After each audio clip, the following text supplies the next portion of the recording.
Hello everyone, Rika here, and welcome to kind of a new series. So, I have a problem. I buy games, and then I never play them.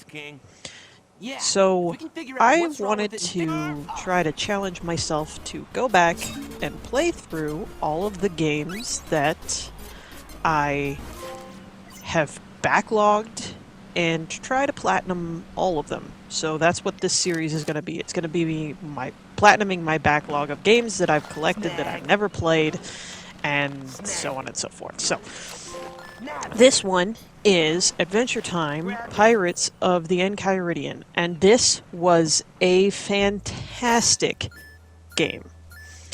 It does have its problems, but we're going to talk about what it did right first. So it's a turn-based RPG. You get 4 characters, all of which are my favorites from the series. You get Finn, Jake, Marceline, and Bimo. Bimo being my favorite, and Bimo being the best character in the game. Don't at me, okay? Alright, so, this game, the platinum for it was actually really straightforward. Most of the trophies you just get from playing the game, and not just playing the story, but actively exploring the land of Ooo, because there's so many places that the game doesn't make you go, and you can just go explore at your leisure in between different main missions or on your way to a main mission and get a lot of stuff done. So overall, it's a very straightforward platinum. There are a couple things that I will touch on and that you'll see in this video.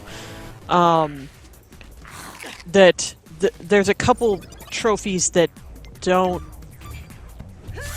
Well, there's only one. There's one trophy that's a little buggy, but it's doable, and I showed exactly how to get it in this video, and I'll talk more about it when we get there.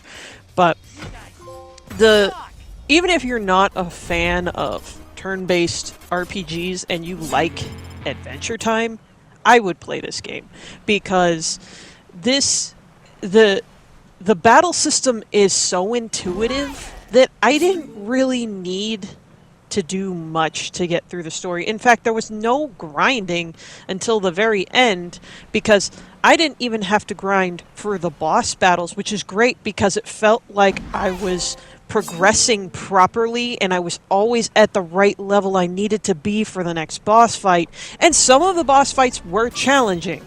Don't get me wrong.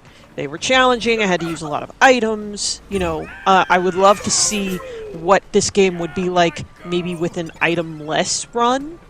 That could be a really a really challenging way to play this game, because items are so broken in this game. They just make it so easy to get through most things, even if you're under level. Now, that's not to say that you can just go running into any battle and doing everything straight off. There are some things I had to come back for once I got to a higher level and things like that. But there are some boss fights that the bosses are at level 10 and you're around 7, 8, and you can do fine with some items on your side. The overworld exploration is really fun. Exploring each area on foot feels like a whole new adventure each time. There's plenty of stuff to grab, there's new enemies, some are reskinned, but for the most part it keeps things fresh with like some different enemies and things. The bosses are all pretty fun and they all have unique like qualities to them that make them interesting. There's also an achievement, which I'll talk about this right here, where you have to fall in the water a bunch. Don't do that just to get the achievement. I promise you that you will misjudge enough jumps and fall into the water enough that you will get that trophy before the end of the game. But I do want to talk about some of the things that kind of took me out of the game a little bit now, because the game's fantastic and I didn't really have any trouble with it, but there are some things that were just kind of... It's why I wouldn't give it like a perfect score if I was rating games.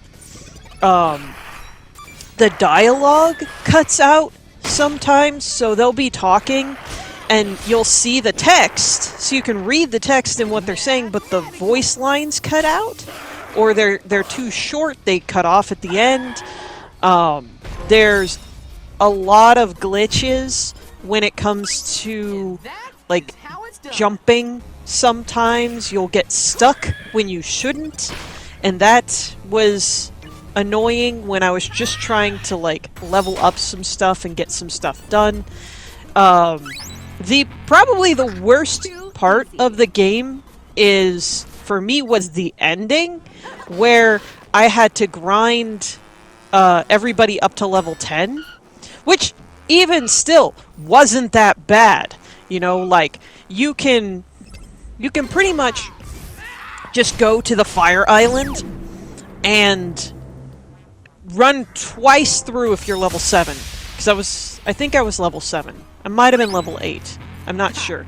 But I ran through twice, and I was level 10. Everybody got to level 10 before that, and then I just went to the end and saw the ending. But, yeah, overall, this game, I think, is really worth a playthrough, especially if you like Adventure Time. And Adventure Time is one of my favorite, like, cartoons from when I was a teenager. Like, I really got into it pretty big because me and my friends were really into Adventure Time, and we were all just making jokes and stuff. We were watching the show together, so, you know, it was one of those things. But this game really does a good job of making it feel like it's another episode. It's got a lot of references, it's got a lot of cool stuff in it, so any fans of Adventure Time will really like this. Now, this is the glitched trophy. I had to jump with Jake onto this. The other ones you can touch, but I had to jump with Jake onto that one to get it to light. And once I got it to light, then I got that trophy. So that's how you do that trophy. And yeah, I think that's pretty much it. That's the only trophy that I saw in the game that was bugged. And overall, yeah, just a great game. Even if you don't like turn-based RPGs, if you like the source material being Adventure Time, you're gonna like this game, I think. And if you like turn-based RPGs and you're not quite sure about Adventure Time, I'd give it a try anyway, because you might find that you like the characters. It's silly, it's fun, it's got some like randomness to it. You know, it's cute, is what I'm trying to say. Now, this is what I was talking about with the jumping. I got stuck there, and then he just ran into the water, and I don't know what happened there, but I was like, it kept happening too. Like, every time I would jump over onto that edge, he would keep getting stuck and then falling into the water. And it happened 3 times before I got the jump to actually work. So, I don't know. Like I said, the game's a little buggy, but I think it's worth a playthrough. And it was definitely a fun platinum. It didn't have any outrageous requirements for trophies. Everything can be done in one playthrough. The game really lets you know when the end of the game is coming. It's like, are you sure you want to do this? And you have to click yes. So you know when you're at the end of the game and you should go through, pick up all your extra side quests and things. There was one thing I never could figure out how to do, so I went around with BMO only having 2 of his abilities instead of all 3, because I could not figure out how to get this one gate open in the Candy Kingdom, but I didn't really need to. I made it through the game just fine without everybody having all of their powers. So, yeah, I recommend this one, especially if you're starting out in trophy hunting. This is a nice, easy first trophy to get. And, yeah, it was just a fun experience. Alright, I'll see you guys in the next one. Rika signing out.